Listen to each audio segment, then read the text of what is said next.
नमस्कार दोस्तों, स्वागत है आप सभी का हमारे YouTube channel the transformative institute में।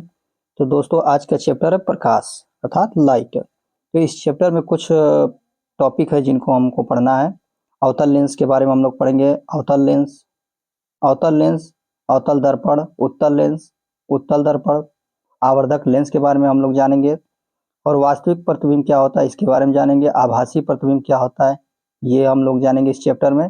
अभिसारी लेंस और अपसारी लेंस के बारे में हम लोग पढ़ेंगे इस चैप्टर में। तो आइए हम अपना चैप्टर स्टार्ट करते हैं। देखते हैं क्या लिखा है। आपने पतली झिर्री अथवा छिद्र से सूर्य के प्रकाश के किरणपुंज को कमरे में प्रवेश करते हुए देखा होगा। स्कूटर, कार तथा रेलगाड़ी के इंजनों के अग्रदीपों से आते प्रकाश के किरणपुंजों को भी आपने अवश्य देखा होगा, जैसा कि चित्र 11.A में क्या लिखा है, चित्र 11.1A में दिखाया गया है। इसी प्रकार टॉर्च से भी क्या लिखा है, इसी प्रकार टॉर्च से भी प्रकाश के किरण पुंज को देखा जा सकता है। संभवतः आप में से कुछ ने लाइट हाउस या विमान पतन, एयरपोर्ट के टावर की सर्च लाइट के किरण पुंज को देखा होगा। ये अनुभव क्या संकेत करते हैं, देखते हैं क्या संकेत करते हैं।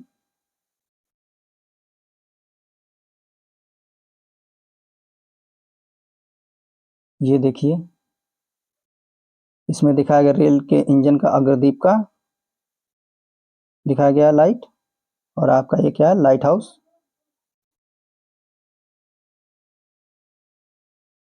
अब देखते हैं, प्रकाश सरल रेखा के अनुदिश गमन करता है। सरल रेखा का मतलब ये होता है कि जो लाइट होती है वो बिल्कुल सीधी रेखा में चलती है। ठीक, वही चीज लिखा है, प्रकाश सरल रेखा के अनुदिश गमन करता है। क्या लिखा है, बूझो कक्षा 6 में, शुरू से ही पढ़ते हैं क्या लिखा है। बूझो कक्षा 6 में किए गए एक क्रियाकलाप को स्मरण करता है। स्मरण का मतलब याद करता है। इसी क्रियाकलाप में उसने एक मोमबत्ती की लौ ज्वाला की ओर पहले एक सीधे पाइप से और फिर मुड़े हुए पाइप से देखा था। ठीक, अभी हम लोग देखते हैं चित्र 11.2 में। ये बूझो क्या लिखा है, बूझो मुड़े हुए पाइप से मोमबत्ती की लौ क्यों नहीं देख पाया था। क्या लिखा है, बूझो मुड़े हुए पाइप से मोमबत्ती की लौ को क्यों नहीं देख पाया था। ठीक, देखते हैं मुड़े हुए पाइप से क्यों नहीं देख पाया था। यह क्रियाकलाप दर्शाता कि प्रकाश सरल रेखा में गमन करता है। देखिए, जब सीधी पाइप थी तो क्या हुआ कि बूझो जो था मोमबत्ती की लाइट को सीधी पाइप से देख लेता था। लेकिन जब पाइप मुड़ी हुई थी तो लाइट को नहीं देख पाया। अर्थात यह स्पष्ट करता है, यह क्रियाकलाप क्या दर्शाता है, प्रकाश क्या है, सरल रेखा में गमन करता है। हम प्रकाश के पथ को कैसे परिवर्तित कर सकते हैं। क्या आप जानते हैं कि जब प्रकाश क्या लिखा है, क्या आप जानते हैं कि जब प्रकाश किसी पॉलिश किए हुए या चमकदार पृष्ठ पृष्ठ अथवा सतह पर पड़ता है तो क्या होता है। देखते हैं क्या होता है। अब देखते हैं प्रकाश का परावर्तन। प्रकाश का परावर्तन, प्रकाश की दिशा क्या लिखा है? प्रकाश की दिशा को परिवर्तित करने की एक विधि है, यह है कि इसे किसी चमकदार पृष्ठ पर डाला जाए। उदाहरण के लिए स्टेनलेस इस्पात की चमकदार प्लेट अथवा इस्पात की चमकदार चम्मच प्रकाश की दिशा को परिवर्तित कर सकती है। जल का पृष्ठ क्या लिखा है, जल का पृष्ठ भी दर्पण की भांति कार्य कर सकता है तथा प्रकाश के पथ को बदल सकता है। क्वेश्चन है, क्या लिखा है, क्या आपने कभी जल में पेड़ों अथवा इमारतों का परावर्तन देखा है। देखिए, ये है, इसमें दिखा रहा है जल में वस्तुओं का परावर्तन। ये पेड़ हो गया, आपका पेड़ का परावर्तन हो गया।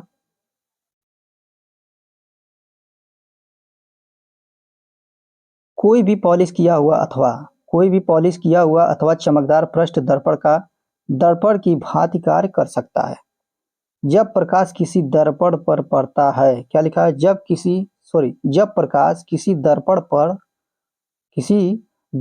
पर पड़ता है तो क्या होता है। देखते हैं क्या होता है।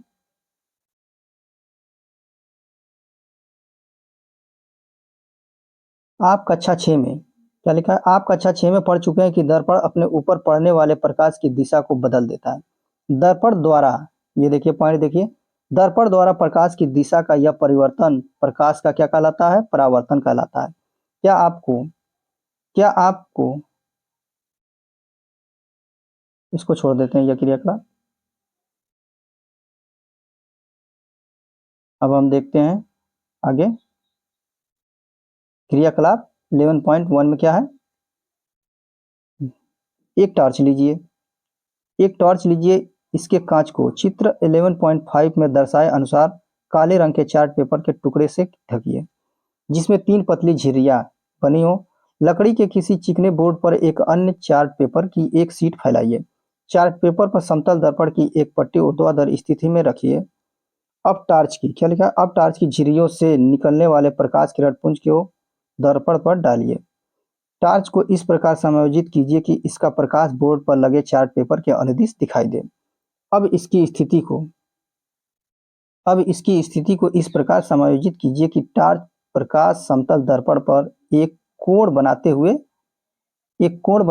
टकराए। एक कोण बनाते हुए टकराए।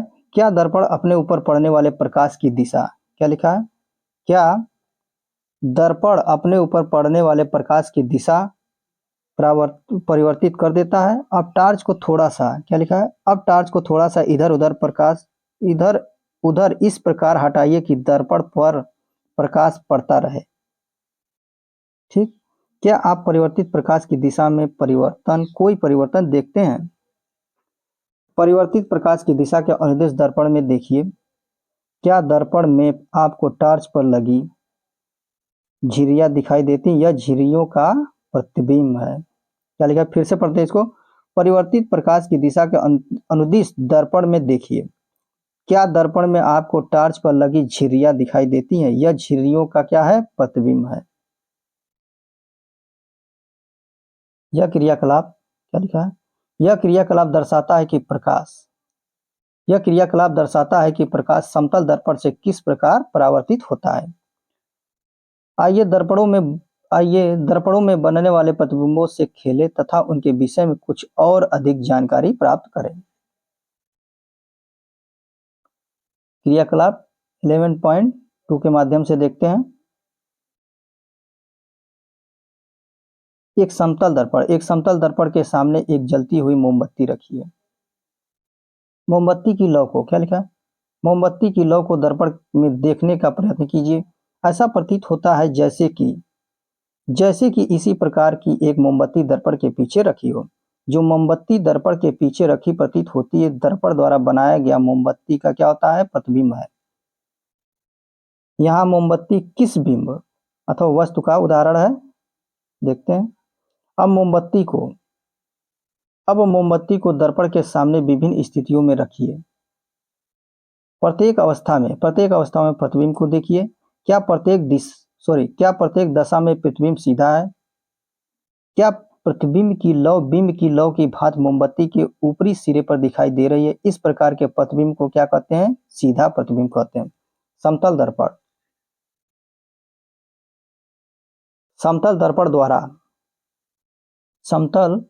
दर्पण द्वारा बनने वाला प्रतिबिंब दर्पण में सीधा तथा बिंब के समान अमाप अथवा साइज का दिखाई देता है।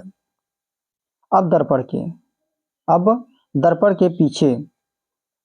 के पीछे एक पर्दा ऊर्ध्वाधर रखिए। ऊर्ध्वाधर मतलब होता है खड़ा खड़ा। पर्दे पर मोमबत्ती का प्रतिबिंब प्राप्त करने का प्रयत्न कीजिए। क्या लिखा है, पर्दे पर मोमबत्ती का प्रतिबिंब प्राप्त करने का प्रयत्न कीजिए।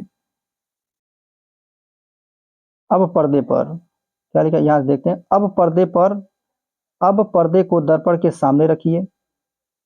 आप क्या देखेंगे कि किसी भी स्थिति में मोमबत्ती का प्रतिबिंब पर्दे पर प्राप्त नहीं किया जा सकता है।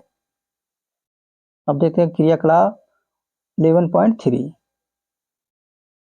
एक और क्रियाकलाप करते हैं। शतरंज का एक बोर्ड लीजिए। यदि चेस बोर्ड उपलब्ध न हो तो एक चार्ट पेपर पर समान साइज के 64 वर्ग बनाइए। पेपर के मध्य में एक मोटी रेखा खींचिए। इस रेखा पर समतल दर्पण को ऊर्ध्वाधर रखिए।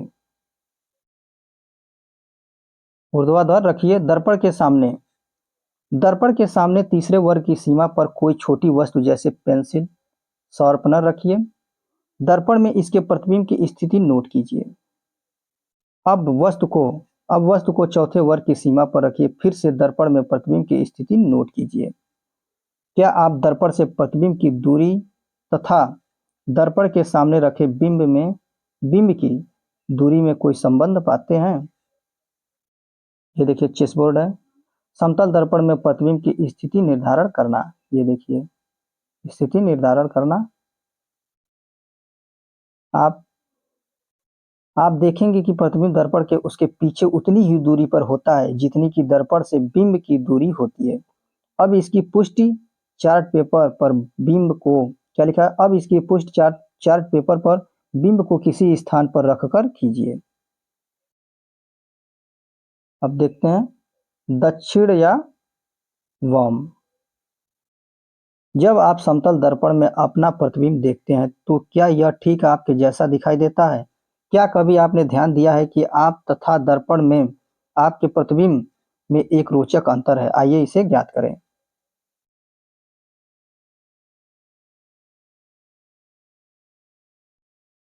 एक समतल दर्पण के सामने एक समतल दर्पण के सामने खड़े होकर अपने प्रतिबिंब को देखिए।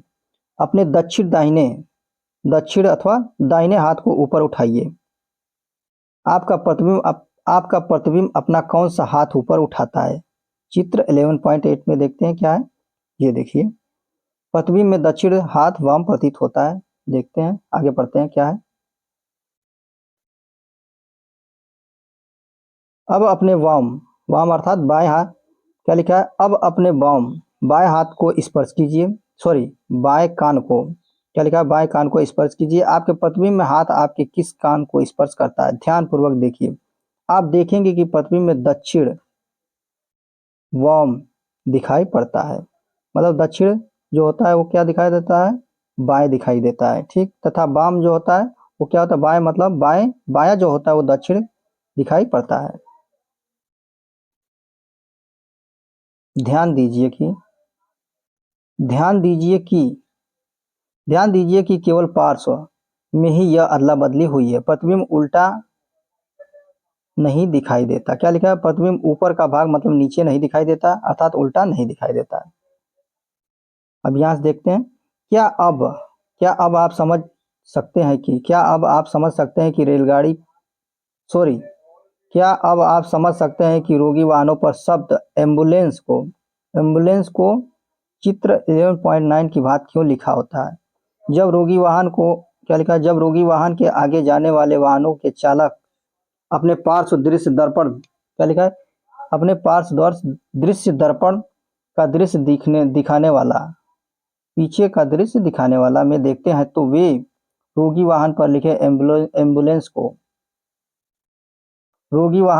एम्बुलेंस को स्पष्ट पढ़ सकते हैं और उसे आगे जाने के लिए रास्ता दे सकते हैं। हम में से प्रत्येक का यह कर्तव्य है कि रोगी वाहन का रास्ता रोके बिना उसे आगे जाने दें। आपने देखा होगा कि स्कूटर या कार के पार्श्व दर्पण में सभी वस्तुओं के प्रतिबिंब स्वयं वस्तुओं से छोटे दिखाई देते हैं। क्या आपने कभी सोचा है कि ऐसा क्यों होता है? देखते हैं ऐसा क्यों होता है। गोली दर्पणों से खेल। अब पढ़ते हैं ये पॉइंट। गोलीय दर्पणों से खेल। पहली तथा बूझो सायकाल भोजन के लिए प्रतीक्षा कर रहे थे। बूझो ने स्टेनलेस इस्पात की एक प्लेट उठाई और उसमें अपना प्रतिबिंब देखा। अरे यह प्लेट तो समतल दर्पण की भांति कार्य करती है। मेरा प्रतिबिंब सीधा तथा समान साइज का है। पहली ने अपना प्रतिबिंब इस्पात की चम्मच के बाहरी अर्थात पीछे वाले पृष्ठ का उपयोग करके देखा। पहली ने कहा, बूझो इधर देखो, मैं भी अपना सीधा प्रतिबिंब देख सकती हूँ। यद्यपि यह साइज में छोटा है, यह चम्मच भी एक प्रकार के दर्पण की भांति कार्य करती है। अब देखते हैं क्रियाकलाप 11.5 में क्या है। स्टेनलेस इस्पात की एक चम्मच लीजिए। चम्मच के बाहरी पृष्ठ को अपने चेहरे के पास लाइए तथा इसमें देखिए। क्या आप इसमें अपना प्रतिबिंब देख पाते हैं? जैसा कि चित्र 11.10 में दिखाया गया है। आपने जैसा प्रतिबिंब समतल दर्पण में देखा था, क्या यह प्रतिबिंब उससे भिन्न है? क्या यह प्रतिबिंब सीधा है? क्या इसका साइज बिंब के साइज के समान है अथवा छोटा या बड़ा है? अब चम्मच, ये देखिए चित्र 11.10 में ये प्रतिबिंब दिख रहा है। चम्मच के बाहरी पृष्ठ पर, सॉरी क्या लिखा, चम्मच के बाहरी पृष्ठ द्वारा बना प्रतिबिंब।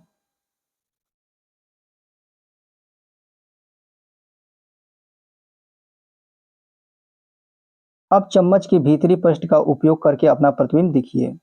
देखिए, हो सकता है कि इस बार आपको अपना प्रतिबिंब सीधा तथा बड़ा दिखाई दे।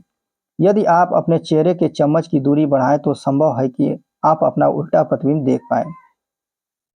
अपने जैसा कि चित्र क्या लिखा, जैसा कि चित्र 11.11 में दिखाया गया है। अपने चेहरे के स्थान पर आपने क्या लिखा है, अपने चेहरे के स्थान पर आप अपने पेन अथवा पेंसिल के प्रतिबिंब की भी तुलना कर सकते हैं। चम्मच का वक्रित चमकदार पृष्ठ एक दर्पण की भांति कार्य करता है। गोली दर्पण जो गोली दर्पण वक्रित दर्पण का सबसे अधिक सामान्य उदाहरण है। यदि किसी गोली दर्पण का, देखिए ये पॉइंट क्या लिखा है, यदि किसी गोली दर्पण का परावर्तक पृष्ठ अवतल है तो इसे अवतल दर्पण कहते हैं। यदि परावर्तक पर क्या लिखा है, यदि परावर्तक पृष्ठ उत्तल है तो इसे उत्तल दर्पण कहते हैं। चम्मच की भीतरी पृष्ठ क्या लिखा है, चम्मच का भीतरी पृष्ठ अवतल दर्पण की भांति कार्य करता है जबकि इसका बाहरी पृष्ठ उत्तल दर्पण की भांति कार्य करता है। ये देखिए, और जो है अवतल दर्पण का उदाहरण दिया है, अर्थात लेंस है।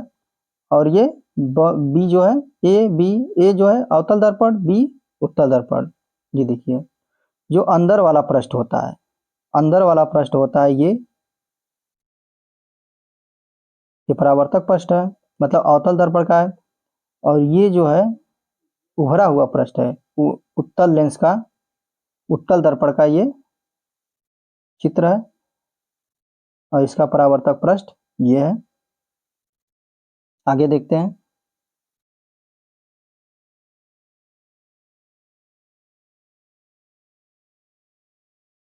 एक पॉइंट है, इसको हम पढ़ लेते हैं।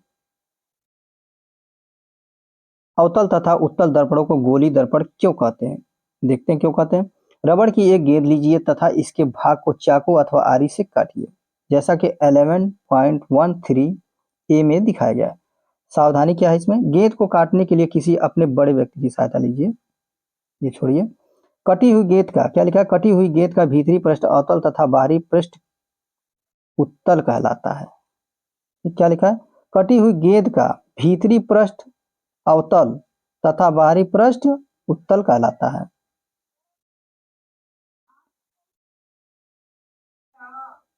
हम जानते हैं कि किसी बिंब का समतल दर्पण द्वारा बना प्रतिबिंब पर्दे पर प्राप्त नहीं किया जा सकता। क्या लिखा है, हम जानते हैं कि किसी बिंब का समतल दर्पण द्वारा बना प्रतिबिंब पर्दे पर प्राप्त नहीं किया जा सकता। आइए देखें क्या अवतल दर्पण द्वारा बने प्रतिबिंब के लिए भी यह सही है।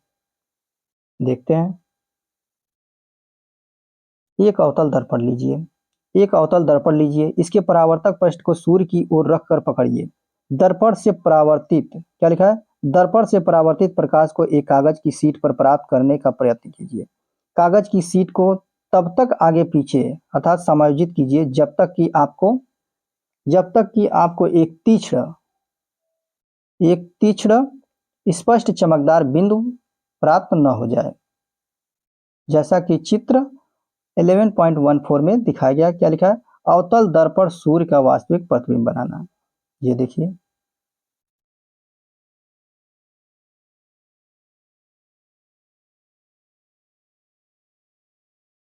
दर्पण तथा कागज की शीट को कुछ मिनट के लिए स्थिर रखिए। क्या कागज जलना प्रारंभ कर देता है? यह चमकदार, क्या लिखा है, यह चमकदार बिंदु वास्तव में सूर्य का प्रतिबिंब है। ध्यान दीजिए, यह प्रतिबिंब पर्दे अर्थात कागज की शीट पर बन रहा है। पर्दे पर बनने वाले प्रतिबिंब को वास्तविक प्रतिबिंब कहते हैं। पर्दे पर बनने वाले प्रतिबिंब को वास्तविक प्रतिबिंब कहते हैं। स्मरण कीजिए कि क्रियाकलाप 11.2 में समतल दर्पण द्वारा बने मोमबत्ती की लौ के प्रतिबिंब को पर्दे पर प्राप्त नहीं किया जा सका था। इस प्रकार के प्रतिबिंब को आभासी प्रतिबिंब कहते हैं। अर्थात जो पर्दे पर प्रतिबिंब प्राप्त हो जाए, ठीक, उसे वास्तविक प्रतिबिंब, और जो पर्दे पर न प्रतिबिंब प्राप्त हो उसे आभासी प्रतिबिंब कहते हैं। आइए अब अवतल दर्पण द्वारा बने मोमबत्ती की लौ के प्रतिबिंब को पर्दे पर प्राप्त करने का प्रयत्न करें। क्रियाकलाप के माध्यम से देखते हैं। अवतल दर्पण को चित्र 11.15 में दिखाए अनुसार मेज पर रखे किसी स्टैंड अर्थात कोई प्रबंध जो दर्पण को स्थिर रख सके का उपयोग किया जा सकता है पर लगाइए। गत्ते की किसी सीट लगभग 15 सेंटीमीटर से 10 सेंटीमीटर पर हो, पर एक सफेद कागज चिपकाइए। यह एक पर्दे का कार्य करेगी। मेज पर एक जलती हुई मोमबत्ती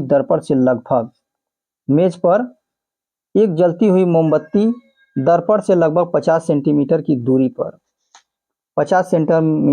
पर रखिए। पर्दे पर मोमबत्ती की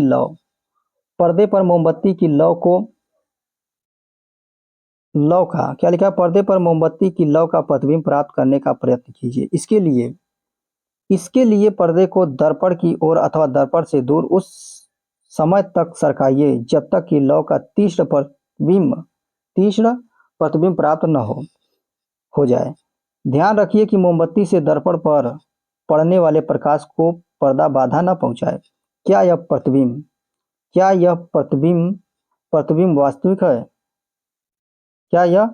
वास्तविक है या आभासी है? क्या इसका साइज लौ जितना है? तो देखते हैं। अब मोमबत्ती को दर्पण की ओर लाइए तथा इससे अलग अलग दूरियों पर रखिए। प्रत्येक अवस्था में पर्दे पर प्रतिबिंब प्राप्त करने का प्रयत्न कीजिए। आगे देखते हैं। हम देखते हैं कि अवतल दर्पण द्वारा बना प्रतिबिंब साइज में बीम से छोटा या बड़ा हो सकता है। प्रतिबिंब वास्तविक अथवा आभासी भी हो सकता है। अवतल दर्पणों का उपयोग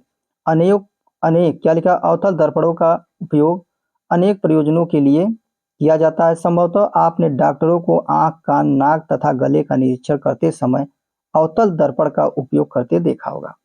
दंत विशेषज्ञों द्वारा अवतल दर्पण का उपयोग दांतों का बड़ा प्रतिबिंब देखने के लिए किया जाता है। ये देखिए चित्र में दिखाया गया है दंत चिकित्सक मरीज को देखते हुए। टार्च क्या लिखा है? टार्च कारों तथा स्कूटरों के अग्रदीप के परावर्तक पृष्ठ की आकृति भी अवतल है।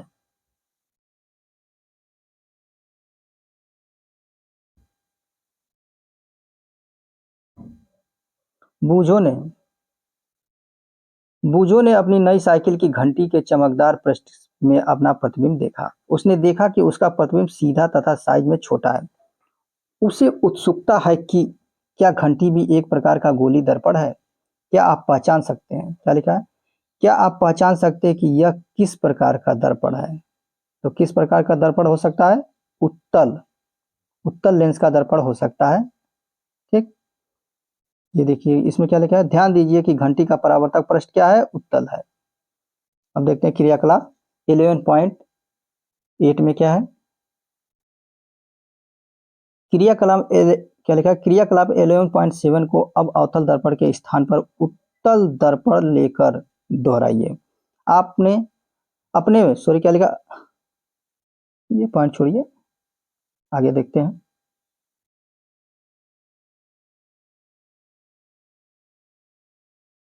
क्या आप उत्तल दर्पण द्वारा बिंब की किसी भी दूरी के लिए वास्तविक प्रतिबिंब प्राप्त कर पाते हैं? क्या आप बिंब से बड़े साइज का प्रतिबिंब प्राप्त कर सकते हैं? क्या क्या अब आप वाहनों के पार्श्व दर्पणों में उपयोग किए जाने वाले दर्पणों को पहचान सकते हैं? ये उत्तल दर्पण है। क्या है? ये उत्तल दर्पण है। फिर से इस पॉइंट को पढ़ते हैं।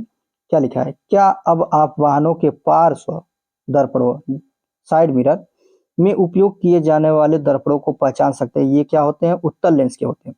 उत्तल दर्पण अधिक क्षेत्र के दृश्य का प्रतिबिंब बना सकते हैं। अतः ये चालकों को पीछे के अपेक्षाकृत अधिक क्षेत्र के वाहनों को देखने में सहायता करते हैं।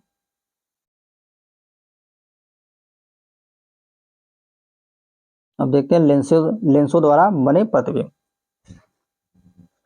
लेंसों द्वारा बने प्रतिबिंब।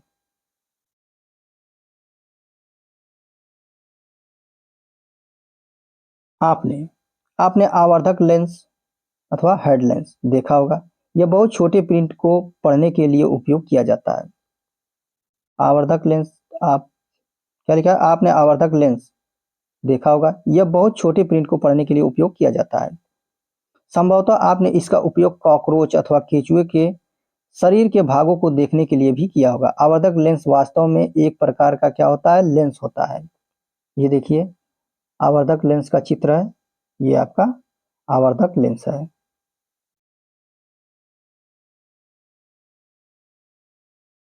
लेंसों द्वारा क्या लिखा है? लेंसों का उपयोग व्यापक रूप से चश्मे, दूरदर्शकों तथा सूक्ष्मदर्शियों में किया जाता है।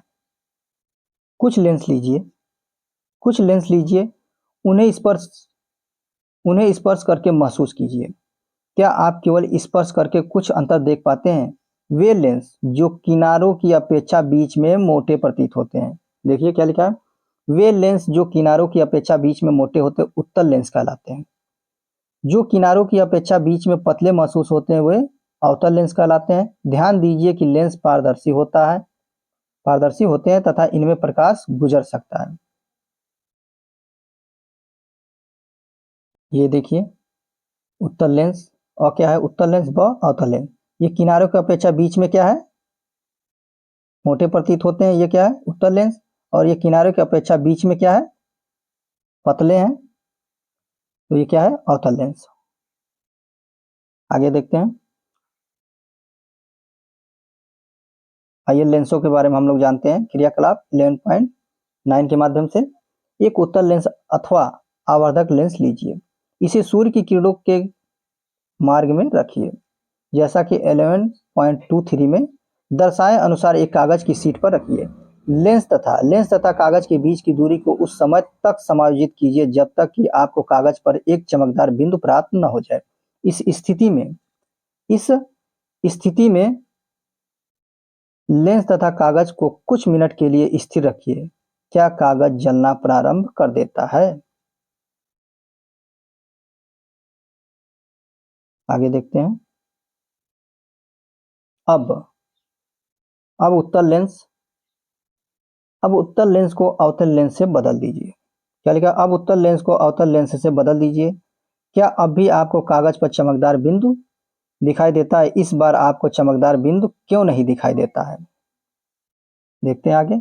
हमने दर्पणों के लिए देखा हमने दर्पणों के लिए देखा है कि बिंब की विभिन्न स्थितियों के लिए प्रतिबिंबों की प्रकृति तथा साइज बदलते हैं। क्या यह लेंसों के लिए भी मान्य है? ये पॉइंट पढ़ लेते हैं। सामान्यतः समानतः उत्तल लेंस उस पर पड़ने वाले क्या लिखा है? समानतः उत्तल लेंस उस पर पड़ने वाले आपतित प्रकाश को अभिसरित अर्थात अंदर की ओर मोड़ना कर देता है। फिर से पढ़ते हैं। समानतः उत्तल लेंस उस पर पड़ने वाले प्रकाश को अभिसरित कर देता है, इसीलिए इसे अभिसारी लेंस भी कहते हैं। इसके विपरीत अवतल लेंस आपतित प्रकाश को अपसारित अर्थात बाहर की ओर मोड़ना करता है, इसे अपसारी लेंस कहते हैं। ये देखिए चित्र ए में देखिए क्या होता है? ये प्रकाश जा रही है, ये क्या है? लाइट है। और ये क्या है? उत्तल लेंस है। उत्तल लेंस जैसे ही प्रकाश की किरण पड़ी, ये क्या हुआ? इससे गुजरने के बाद ये अंदर की ओर मुड़ गई। अंदर की ओर मुड़ गई मतलब ये क्या हो गई? अपसरित हो गई। और ये आपका अवतल लेंस है। ये आपका अवतल लेंस है। अवतल लेंस ये क्या कर रहा है? प्रकाश की किरण को बाहर की ओर मोड़ दे रहा है, इसीलिए क्या है? अपसारित हो रहा है। और इससे क्या कहेंगे? अपसारी लेंस। इसको क्या कहेंगे? अभिसारी लेंस। आगे देखते हैं।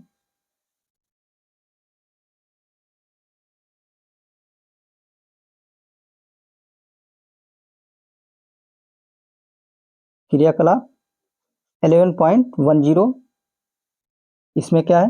एक उत्तल लेंस लीजिए तथा इसे मेज पर रखे एक स्टैंड पर लगाइए, जैसा कि आपने अवतल दर्पण में किया था। मेज पर एक जलती हुई मोमबत्ती को लेंस से लगभग 50 सेंटीमीटर की दूरी पर रखिए, जैसा कि चित्र 11.25 में दिखाया गया है। यह चित्र 11.2, इसमें क्या लिखा है? विभिन्न दूरियों पर रखे बिंब के लिए उत्तल लेंस द्वारा बने प्रतिबिंब। लेंस के दूसरी ओर रखे कागज के पर्दे पर मोमबत्ती की लौ का प्रतिबिंब प्राप्त करने का प्रयत्न कीजिए। आपको पर्दे को लेंस की ओर या लेंस से दूर ले जाना होगा, जिससे कि आपको लौ स्पष्ट प्रतिबिंब प्राप्त हो जाए। आपको किस प्रकार का प्रतिबिंब प्राप्त होता है? क्या यह वास्तविक है या आभासी है? देखते हैं। अब लेंस से मोमबत्ती की दूरी बदलिए। प्रत्येक अवस्था में कागज के पर्दे को सरकाकर इस पर मोमबत्ती की लौ का प्रतिबिंब प्राप्त करने का प्रयत्न कीजिए। इसको छोड़ते हैं, आगे देखते हैं। यहाँ से क्या बिंब की किसी स्थिति के लिए आपको ऐसा प्रतिबिंब प्राप्त होता है जो सीधा तथा आवर्धित हो? क्या इस प्रतिबिंब को पर्दे पर प्राप्त किया जा सकता है? क्या वास्तविक है या आभासी है? देखते हैं। ऐसी स्थिति में ही उत्तल लेंस को आवर्धित लेंस की भांति उपयोग किया जाता है। इसी प्रकार अवतल लेंस द्वारा बने प्रतिबिंबों का अध्ययन कीजिए। आप पाएंगे कि अवतल लेंस द्वारा बने प्रतिबिंब सदैव आभासी, सीधे तथा बिंब के साइज से छोटे होते हैं। क्या लिखा है कि अवतल लेंस द्वारा बने प्रतिबिंब सदैव आभासी, सीधे तथा बिंब के साइज से छोटे होते हैं, जैसा कि चित्र 11.27 में दिखाया गया है। ये देखिए।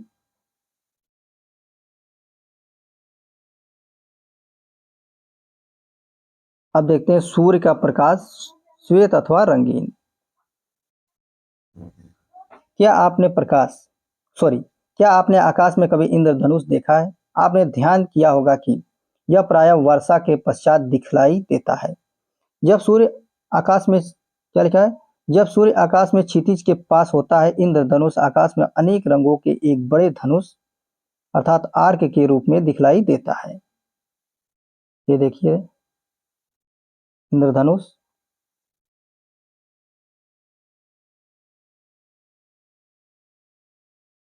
इंद्रधनुष में कितने वर्ण अर्थात रंग होते हैं? मोटे तौर पर इंद्रधनुष में कितने रंग होते हैं? 7 रंग होते हैं। ये हैं लाल, नारंगी, पीला, हरा, नीला, जामुनी तथा बैगनी। कौन कौन से रंग होते हैं? 7 रंग। लाल, नारंगी, पीला, हरा, नीला, जामुनी तथा बैगनी। आपने देखा होगा कि जब आप साबुन के बुलबुले बनाते हैं तो वे भी रंगीन दिखलाई देते हैं। इसी प्रकार जब प्रकाश किसी सीडी से परावर्तित होता है तो आपको अनेक वर्ण अर्थात अनेक रंग दिखाई देते हैं।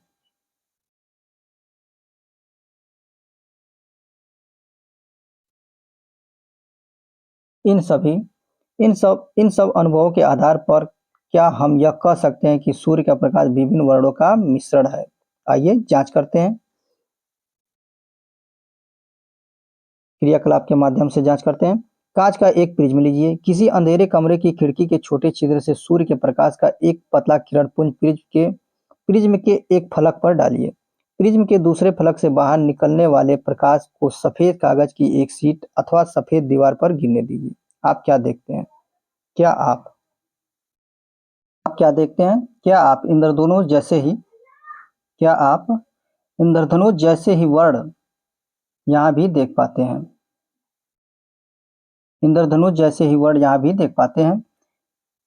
चित्र 11.30 यह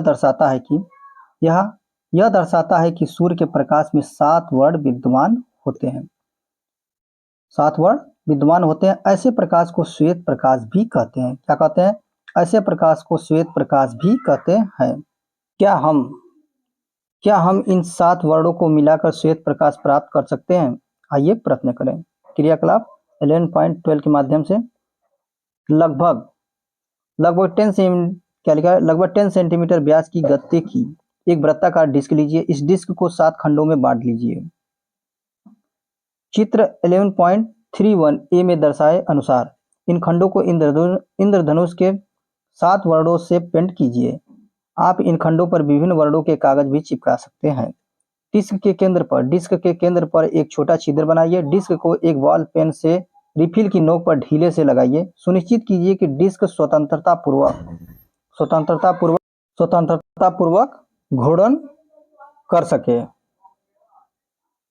कर सके जैसा कि चित्र 11.31 में दिखाया गया है। डिस्क को दिन के प्रकाश में घुमाइए। क्या लिखा है, डिस्क को दिन के प्रकाश में घुमाइए। जब डिस्क तेजी से घूमती है तो वर्ण आपस में मिल जाते हैं तथा डिस्क श्वेत सी प्रतीत होती है।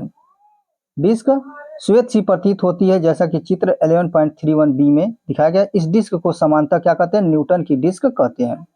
न्यूटन का डिस्क कहते हैं। आइए प्रमुख शब्द हैं जिनकी चर्चा हम इस चैप्टर में कर चुके हैं। अवतल लेंस, अवतल दर्पण, उत्तल लेंस, उत्तल दर्पण, प्रतिबिंब, बिंब, आवर्धक लेंस, पश्च दृश्य दर्पण, प्रिज्म, इंद्रधनुष, वास्तविक प्रतिबिंब, पार्श्व दर्पण, गोली दर्पण, आभासी प्रतिबिंब, अभिसरित, अभिसारी लेंस, अपसारी लेंस।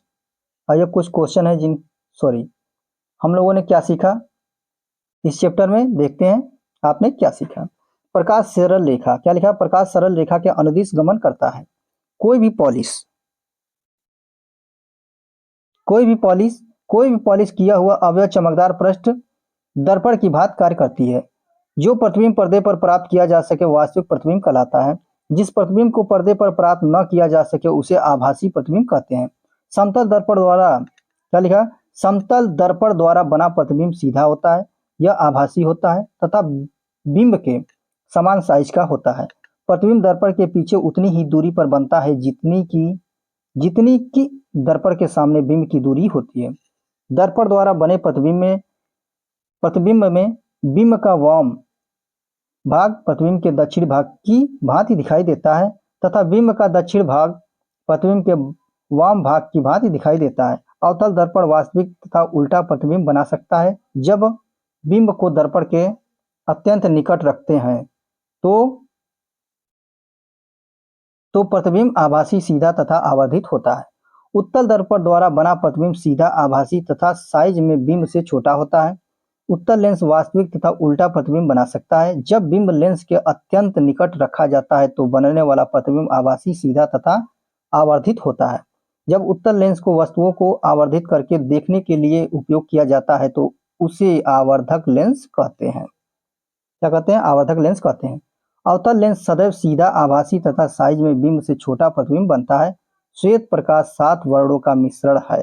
कितने वर्णों का मिश्रण है, 7 रंगों का मिश्रण है। कुछ क्वेश्चन है, अभ्यास क्वेश्चन है, हम लोग देख लेते हैं। रिक्त स्थानों की पूर्ति करें। क, जिस प्रतिबिंब को, क्या लिखा है, जिस प्रतिबिंब को पर्दे पर न प्राप्त किया जा सके वह आभासी कहलाता है। क्या कहलाता है, आभासी।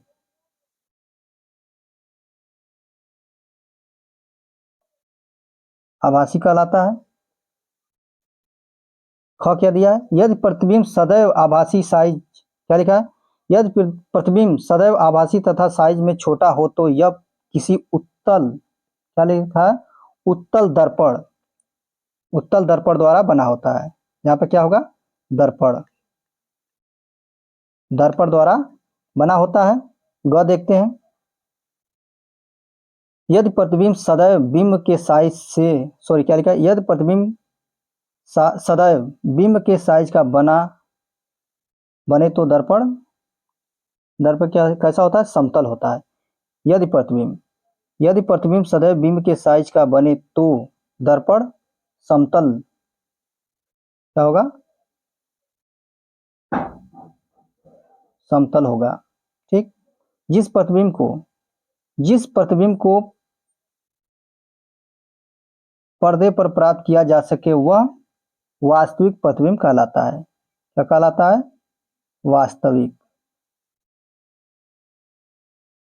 वास्तविक प्रतिबिंब कहलाता है। अगला क्वेश्चन देखते हैं इसका। च में क्या दिया है, अवतल द्वारा बनाया गया प्रतिबिंब पर्दे पर प्राप्त नहीं किया जा सकता। तो यहाँ क्या होगा, लेंस, अवतल लेंस द्वारा, अवतल लेंस द्वारा। ठीक है, आगे देखते हैं। क्वेश्चन नंबर 2 क्या लिखा है, सत्य और असत्य लगाना है। हम उत्तल दर्पण से आवर्धित तथा सीधा प्रतिबिंब प्राप्त कर सकते हैं। प्राप्त कर सकते हैं, ये क्या है, असत्य है। क्या है, असत्य। ख देखते हैं, अवतल लेंस सदैव आभासी प्रतिबिंब बनाता है। अवतल लेंस सदैव आभासी प्रतिबिंब बनाता है, ये आपका क्या है, सत्य है। अवतल दर्पण से हम वास्तविक, आवर्धित तथा उल्टा प्रतिबिंब प्राप्त कर सकते हैं। अवतल दर्पण से हम वास्तविक, आवर्धित तथा उल्टा प्रतिबिंब प्राप्त कर सकते हैं, ये भी क्या है, आपका सत्य है। वास्तविक प्रतिबिंब को पर्दे पर प्राप्त नहीं किया जा सकता है, ये क्या है, आपका असत्य है, असत्य। अब च देखते हैं इसका, अवतल दर्पण सदैव वास्तविक प्रतिबिंब बनाता है, ये भी आपका क्या है, असत्य है। क्या है, असत्य।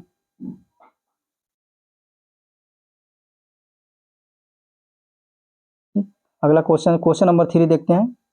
कॉलम ए और कॉलम बी को मिलाना है। क्या लिखा है, समतल दर्पण, समतल दर्पण, समतल दर्पण, समतल दर्पण देखते हैं इसका बी पॉइंट किससे मिलता है, बी पॉइंट के किससे मिलता है, 5वें पॉइंट से। क्या लिखा है, प्रतिबिंब सीधा तथा बिंब के साइज का प्रतिबिंब बनाता है। समतल दर्पण सदैव कैसा होता है, कैसा बनाता है, प्रतिबिंब सीधा तथा बिंब के साइज का प्रतिबिंब बनाता है, ये हो गया। ख में देखते हैं उत्तल दर्पण, उत्तल दर्पण क्या क्या करता है, अधिक अधिक क्षेत्र के दृश्य का प्रतिबिंब बना सकता है। अब उत्तल लेंस, उत्तल लेंस, उत्तल लेंस आवर्धक, आवर्धक लेंस की भांति उपयोग होता है। अवतल दर्पण देखते हैं, अवतल दर्पण, अवतल दर्पण, अवतल दर्पण दंत चिकित्सक दांतों का आवर्धित प्रतिबिंब देखने के लिए उपयोग करते हैं। अवतल लेंस, अवतल लेंस क्या क्या होगा, इसका किससे मिलान होगा, उल्टा तथा आवर्धित प्रतिबिंब बना सकता है। सॉरी, ये आपका ये पॉइंट नहीं होगा। अवतल लेंस जो होगा ये होगा, सीधा तथा बिंब के साइज से छोटा प्रतिबिंब बनाता है। अवतल लेंस कैसा कैसा प्रतिबिंब बनाता है, सीधा तथा बिंब के साइज से छोटा प्रतिबिंब बनाता है। दोस्तों आज यहीं तक, बहुत बहुत धन्यवाद।